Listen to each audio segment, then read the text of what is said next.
Nós temos vivido um tempo, temos vivido dias de muitas influências, influências boas, influências ruins.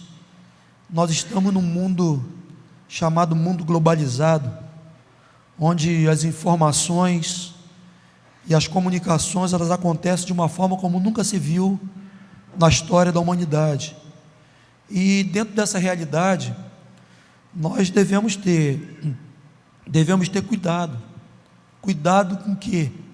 Cuidado para que as nossas escolhas não sejam influenciadas pelo secularismo. Eu tenho ficado assim, confrontado, tem sido um alvo das minhas orações, acerca de tantos cristãos que têm tomado decisões sérias, decisões extremamente importantes, influenciados por essas correntes que têm elementos bons, mas tem muitos elementos ruins.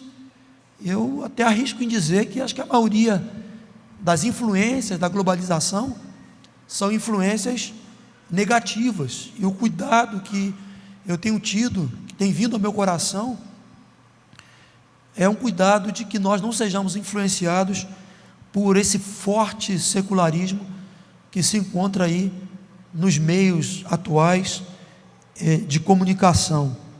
Nós precisamos estar sempre seguros, extremamente seguros, de que nossas decisões, nossas escolhas estão pautadas naquela vontade, a vontade que é boa, a vontade que é perfeita e a vontade que é agradável. Que vontade é essa? Que vontade é essa? A vontade de Deus. Nós temos que, em meio a tudo isso, estarmos certos, estarmos seguros de que nós estamos tomando decisões fundamentadas, pautados na vontade de Deus. Eu quero ler um texto que está dentro dessa situação que eu estou falando. Está no livro de Ruth, do capítulo 1, verso 6. Há uma história que tem muito a nos ensinar sobre essa questão. Eu quero ler Ruth, capítulo 1, do verso 1 ao verso 6. Se você está sem a Bíblia aí, tem alguém ao teu lado, permita que acompanhe a leitura contigo.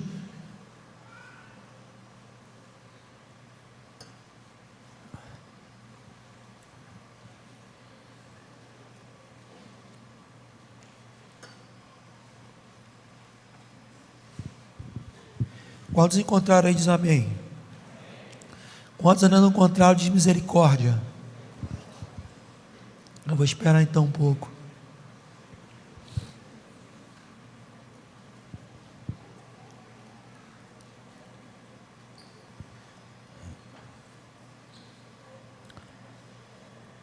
Capítulo 1 de Ruth, verso 1 diz assim: nos dias que julgavam os juízes, houve fome na terra, e um homem de Belém de Judá saiu a habitar na terra de Moabe com sua mulher e seus 2 filhos.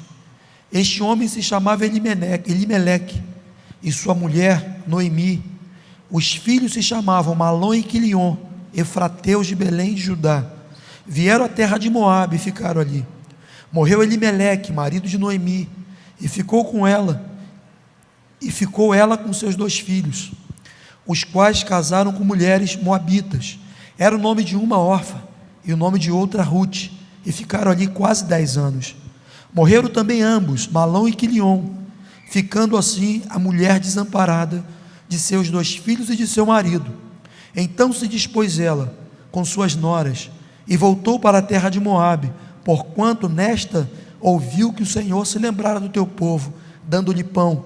Saiu, pois, ela com suas 2 noras do lugar de onde estivera, indo elas caminho de volta para a terra de Judá.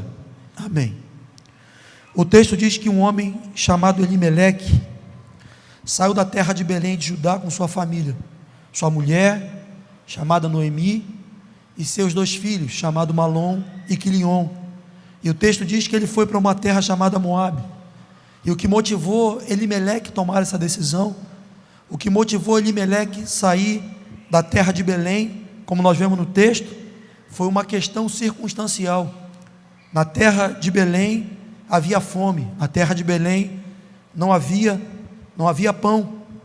E o texto diz que Elimeleque, ele sai da terra de Belém, de Judá, e ele vai para a terra de Moabe por uma questão circunstancial. E conforme nós lemos no texto, ao chegar em Moabe, os filhos de Elimeleque e Noemi, eles se casam com duas moabitas, Orfa e Ruth. Esses homens, esses filhos, se casam ali naquela terra. É importante também a gente já adiantar o significado do nome Belém. Belém significa casa do pão. O nome Belém significa casa do pão, mas por uma questão momentânea, por uma questão circunstancial, não havia pão na casa do pão, havia fome em Belém, e por causa disso, esse homem chamado Elimeleque, cujo nome significa meu Deus é rei, ele deixa Belém, a casa do pão, e ele vai para a terra de Moabe. E nós podemos ver e dizer com toda a segurança que Elimeleque, ele não fez jus ao nome que ele tinha, porque um homem cujo nome significa meu Deus é rei, não creu que esse rei, que esse Deus era poderoso para supri-lo naquela circunstância, não creu que Deus era rei, era poderoso para supri-lo no seu próprio domicílio. E ele toma uma decisão, ele faz uma escolha, ele deixa a casa do pão e vai para a terra de Moabe. Seria importante depois você dar uma aprofundada, uma lida, para você entender o que significava essa terra chamada Moabe. Moabe era uma terra de inimigos terríveis, inimigos idólatras, inimigos poligâmicos, uma terra que há no registro bíblico, cujos seus habitantes causaram sérios males ao povo de Deus. Então esse homem, cujo nome significava meu Deus é rei, esse homem deixa a terra do pão, deixa Belém, e esse homem vai para a terra dos seus inimigos, uma terra chamada Moabe. E eu quero já, com base no que já comentamos, com base no que nós já falamos, dizer o seguinte: nem tudo que nós vemos, nem tudo que nós julgamos que é bom é a vontade de Deus. Nem tudo aquilo que os nossos sentidos físicos, nem tudo aquilo que nossos olhos veem e dizem é bom, nem tudo aquilo que nós julgamos que é bom é a vontade de Deus. Ainda que tenha aparência física, características que podem confirmar isso, mas não é determinante. Nem tudo que nós vemos, nem tudo que nós julgamos que é bom, está no pacote da vontade de Deus. E uma outra afirmação que eu faço, com base no que nós já lemos e comentamos, é que nem sempre uma circunstância adversa, uma circunstância difícil, é um sinal de que nós devemos fugir, é um sinal de que nós devemos desistir, é um sinal de que nós devemos ir embora. Então, de antemão, devemos protocolar duas lições: nem tudo que nós vemos, nem tudo que nós julgamos que é bom, é a vontade de Deus. Nem toda circunstância difícil, adversa, é um sinal, é uma testificação de que Deus está nos mandando sair. Amém ou não amém? Podemos ter projetos bons, podemos ter projetos maravilhosos, mas esses projetos eles podem estar errados aos olhos de Deus. Quando eu estava lendo esse texto, eu lembrei daquela experiência que os discípulos tiveram com Jesus no Monte da Transfiguração, quando estavam ali no monte, Pedro, Tiago e João, e apareceram Moisés e Elias transfigurados, e aí aquela visão fascinante, tremenda. Logo depois, eles sugeriram que fosse construída uma tenda. Ele fala: vamos construir uma tenda. Jesus, vamos construir uma tenda para o Senhor, uma tenda para Moisés e outra tenda para Elias. Automaticamente, logo depois, veio a voz do Senhor que disse: esse é o meu filho amado, a ele ouçam. O que vocês estão propondo, o que vocês estão falando, é fruto da alma de vocês, não é fruto da minha vontade. Eles estavam querendo como que privatizar o milagre, estavam querendo como que criar uma forma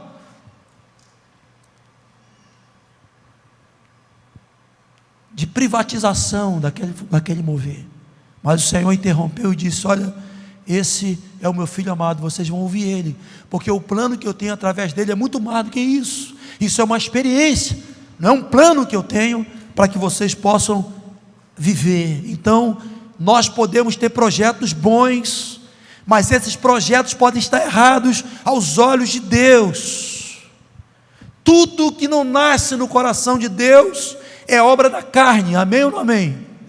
Tudo que não vem de Deus, tudo que não nasce do coração de Deus, é fruto da nossa alma, é fruto do nosso coração. Sabe o que a Bíblia diz? Enganoso é o coração, mais do que todas as coisas, ele é corrupto. O texto diz: quem o conhecerá? Quantas decisões, quantos projetos, quantas escolhas são feitas com base naquilo que sentimos, naquilo que vemos, e não há uma testificação, não há uma confirmação sobre a voz de Deus. Nem todo projeto bom é de acordo, está dentro da vontade de Deus. Tudo que não nasce no coração de Deus é obra da carne. Gálatas capítulo 6, verso 8 diz que aquele que semeia na carne vai colher corrupção. Você vai saber se você fez uma escolha segundo a vontade de Deus no tempo. Uma vez eu estava numa reunião muito tensa, de muitas divergências. Eu era novinho assim no ministério. Eu estava ali naquele meio também, expondo minhas convicções, minha opinião. E lá para tanta da noite só havia um acordo. Alguém se levantou e falou assim: olha, vamos descansar, vamos dormir, porque tempo e verdade eles andam juntos. O tempo vai dizer onde está a verdade. Se você semeou na carne, no tempo você vai colher corrupção. Corrupção dos seus sonhos, corrupção dos seus projetos de vida. Mais cedo ou mais tarde, todo aquele que semeou na carne, todo e qualquer projeto, toda e qualquer história que teve como origem o seu próprio coração, a sua alma, o resultado será corrupção. Decisões motivadas por feridas. Quantas são? Decisões motivadas por pressões circunstanciais, como foi a decisão de Elimeleque, um homem que tinha uma identidade, porque o nome tem muita relação com a nossa identidade, e a Bíblia fala de muitos nomes e identidade. Um homem cujo nome significava: meu Deus é rei. Esse homem não creu que Deus era poderoso para supri-lo naquelas circunstâncias tão difíceis, fome, mas Ele é o pão da vida. Decisões motivadas por pressões circunstanciais, decisões motivadas por vingança, por revanchismo. Eu conversei com uma moça e eu falei: querida, eu te vi nova, você era uma menina normal, uma menina que tinha sonhos normais, de uma jovem, uma menina, e você se enveredou por um caminho tão tenebroso, tão chocante. Por que você tomou essa decisão?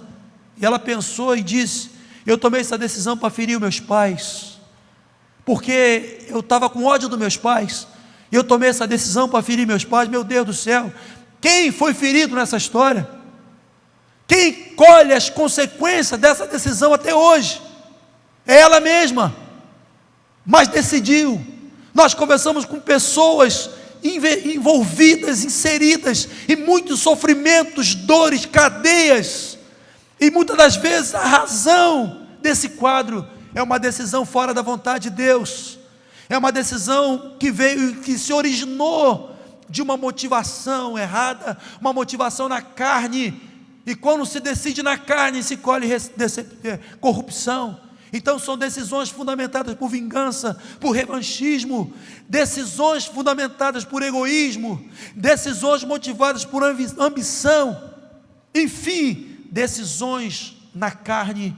O seu fim será corrupção. Há um autor de um livro que fala sobre o tema, e ele diz o seguinte: decisões decidem destino. O que você vai decidir hoje, muitas das vezes motivada pelo teu coração, você vai colher amanhã. E eu lamento, porque não é você que vai colher, é tua posteridade, é tua esposa, é teu esposo, são teus filhos, são teus netos, porque você decidiu na carne, você decidiu com suas motivações equivocadas, fora da vontade de Deus. E o Espírito Santo nessa noite quer nos corrigir, quer nos atrair para Ele, quer nos trazer para a Tua Palavra. Decisões decidem destino. No capítulo 13 de Gênesis, há uma história de um homem chamado Ló, e muitos aqui conhecem essa história. Ló saiu com Abraão, direcionado por uma visão de Deus. Quando Deus disse para Abraão: Abraão, sai da tua terra, sai da tua parentela, vai para uma terra que eu vou te mostrar. E Abraão levou Ló consigo. E no decorrer do percurso, a Bíblia diz que Ló, ele olhou para as campinas do Jordão, e ele disse: Abraão, eu não vou mais contigo, eu vou ficar aqui, porque essas campinas, elas são bonitas, elas são agradáveis aos meus olhos, elas abrigam meus gatos, minha família, tudo que eu tenho.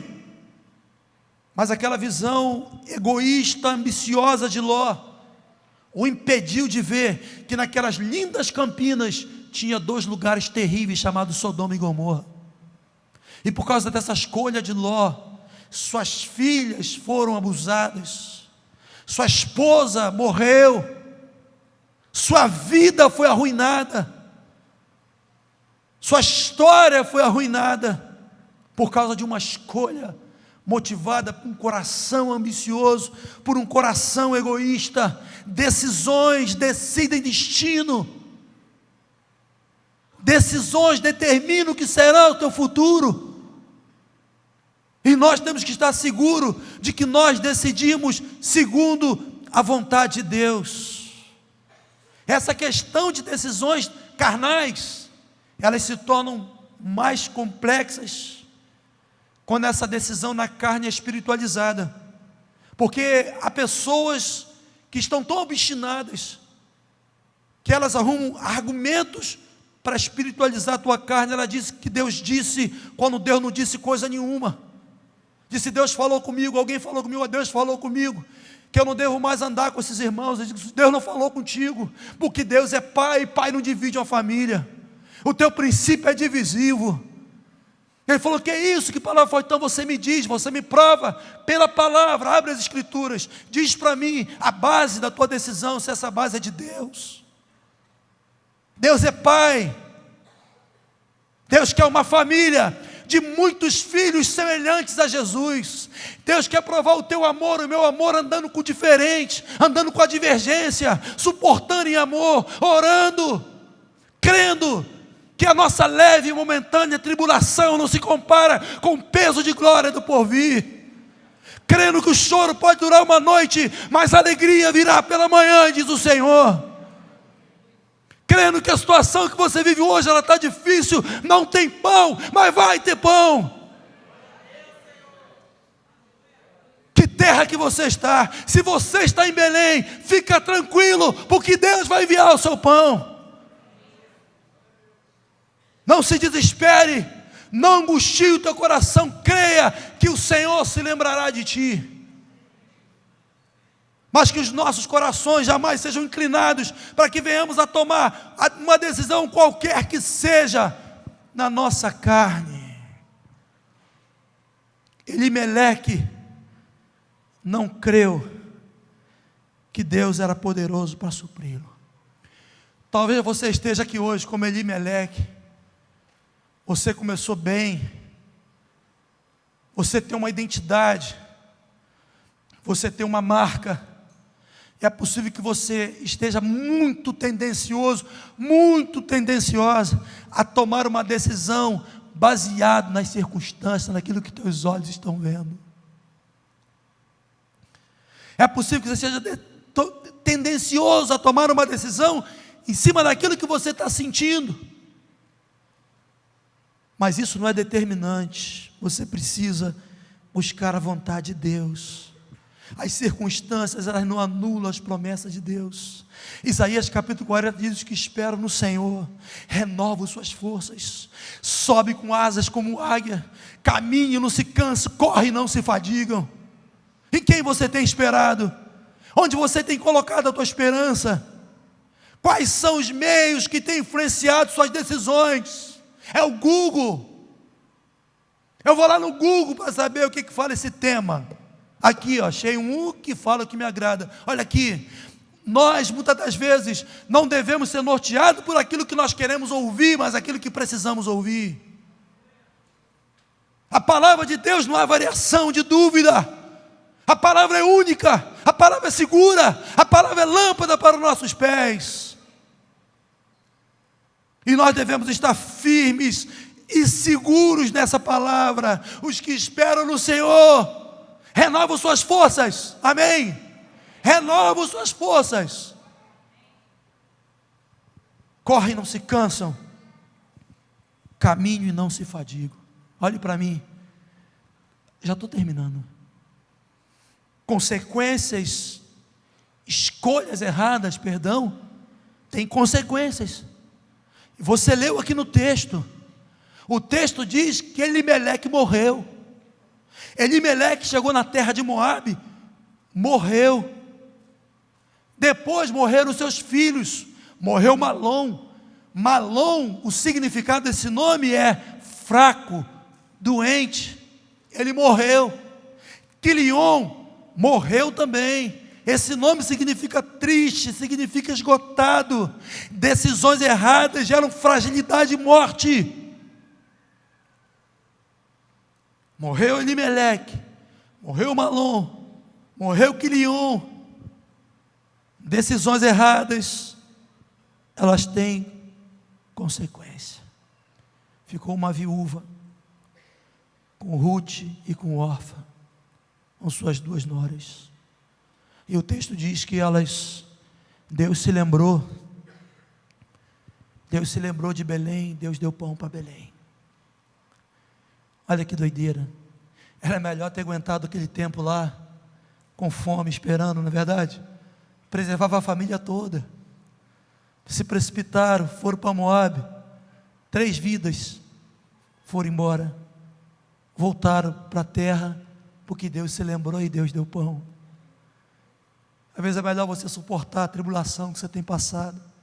Deus tem um propósito nisso. Não abra mão do teu vínculo conjugal, não abra mão da tua empresa. Fica firme. Não abra mão da tua santidade, você é solteiro. Fala, vou dar meu jeito, estou aguentando mais. Meus hormônios estão numa efervescência forte. Vou me aliviar. Por favor, em nome de Jesus. Há fome, mas o Senhor vai te dar pão. Confessa isso, fala: Senhor, o quadro é esse, mas eu creio que o Senhor se lembra de mim. Eu creio que o Senhor vai me suprir todas as minhas necessidades. Eu creio que o Senhor é fiel para fazer infinitamente mais, além daquilo que pedimos ou pensamos, pelo teu poder que opera em nós. Decisões erradas, elas trazem consequência. Há uma frase que diz que Deus tem um plano para aqueles que estão fora do plano. Amém? Diz assim comigo: Deus tem um plano para aqueles que estão fora do plano. Diz outra vez: Deus tem um plano para aqueles que estão fora do plano. Ele tem. Ele tem. Por isso que você entrou aqui hoje. Por isso que eu aceitei esse desafio de vir aqui e assumir essa responsabilidade, mesmo do jeito que eu estou. Porque a tua vida vale muito para Deus. E hoje é dia de você corrigir a tua rota. Você sabe que o texto diz que Noemi, com suas noras, ela disse: eu vou voltar. Eu vou voltar para Belém. Eu vou voltar para onde eu nunca deveria ter saído. Eu vou voltar. E ela volta. Ela pega a Ruth e volta, porque Noemi também não foi. Orfa, perdão, não foi. Noemi pega a Ruth e ela volta. Volta para Belém. E quando chega em Belém, Deus começa a restituir essa mulher. Você começa a ler no verso 2. Deus arruma um marido para Ruth. O nome desse marido se chama Boaz. E você olha as características de Boaz. Boaz é uma figura, é um tipo exato, é um tipo perfeito de Cristo. Porque quando Ruth encontra Boaz, ele provê pão para ela. Boaz era senhor de seara. Boaz era um redentor. Então ela retorna, ela se arrepende, ela volta para Belém. E quando ela volta para Belém, Deus faz com que ela encontre com Boaz. Ruth se casa com esse homem que é uma figura, olha direito, avalie, uma figura perfeita de Cristo, um homem que provê pão, dono de senhor de seara, um redentor. Deus tem um plano para aqueles que estão fora do plano. Eu não sei como você entrou aqui nessa noite. Eu não sei o que se passa no teu coração. Eu não sei que tipo de decisões você tem pensado nesses dias.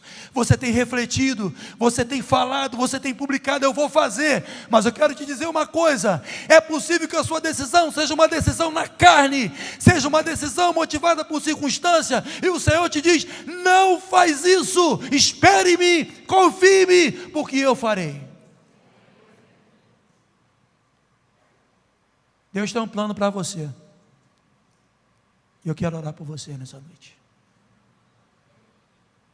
Você pode não entender.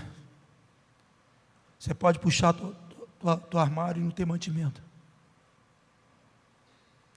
Mas Deus não se esqueceu de você.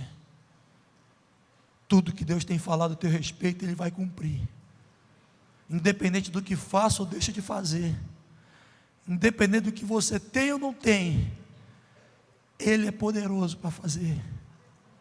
Nenhuma vírgula, nenhum tio do que Deus tem falado a teu respeito vai cair por terra. Espera nele, confia nele, e o mais Ele fará. A vontade de Deus, ela é boa. Você pode não entender, pode doer, mas ela é boa. Ela te preserva a tua posteridade, garante a tua eternidade. No nome de Jesus, coloque-se de pé. Coloque-se de pé, feche teus olhos.